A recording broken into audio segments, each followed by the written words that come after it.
Welcome, guys. This lesson should be short and sweet, and we'll do some practice problems tomorrow in class.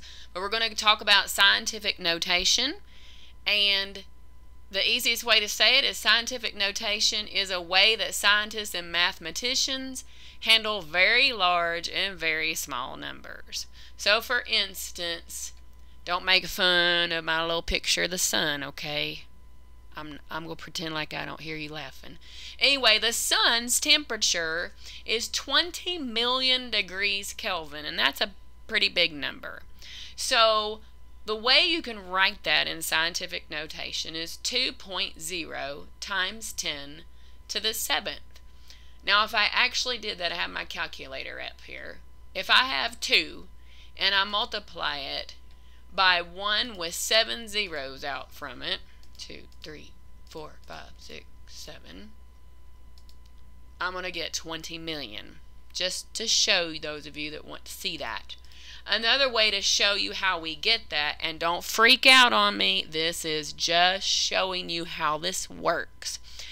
I can take 20 million, and by multiplying it by 1, because 10 to the 7th and 10 to the negative 7th, we know that that equals out to be 10 to the 1, right? And so I said multiplying it by 10 to the 1. I meant multiplying it by 1. 10, sorry about that. 10 to the 7th and 10 times 10 to the negative 7th turns out to be 1 because it's 10 to the 0 power.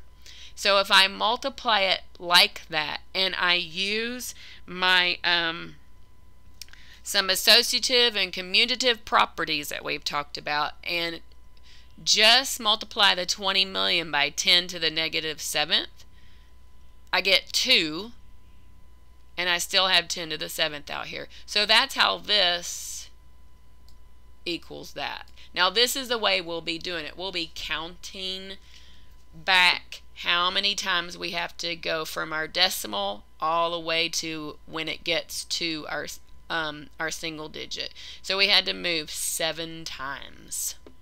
That's where we got 10 to the 7th. Just wanted to show you this is how this works out. And no, we won't be doing it this way. Alright, so let's take an example with if we're going the opposite way. Let's say we have a really small number.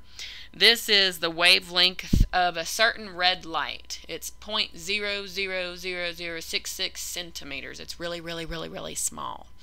Well, the way we would write that, we have to move our decimal place 5 times to get to the 6.6.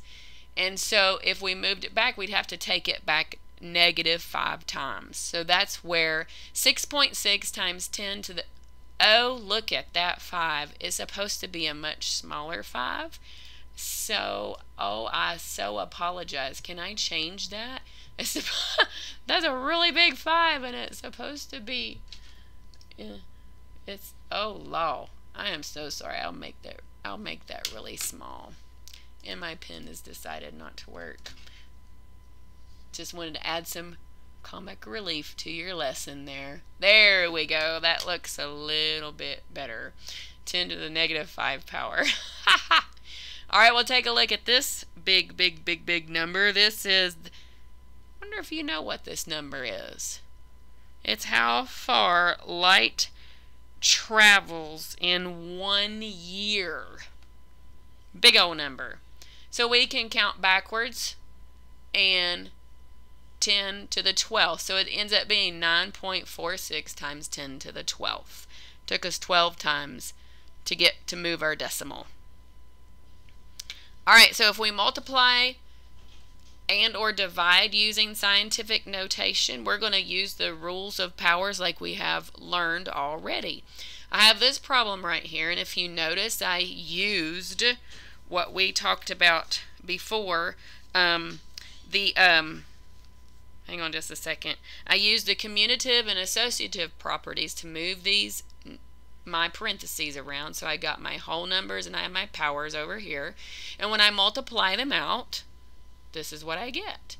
Now, it's not quite scientific notation until I move my decimal one more place. So that ends up being 1.395 times 10 cubed. All right, dividing. So take time to write that. You can pause your video.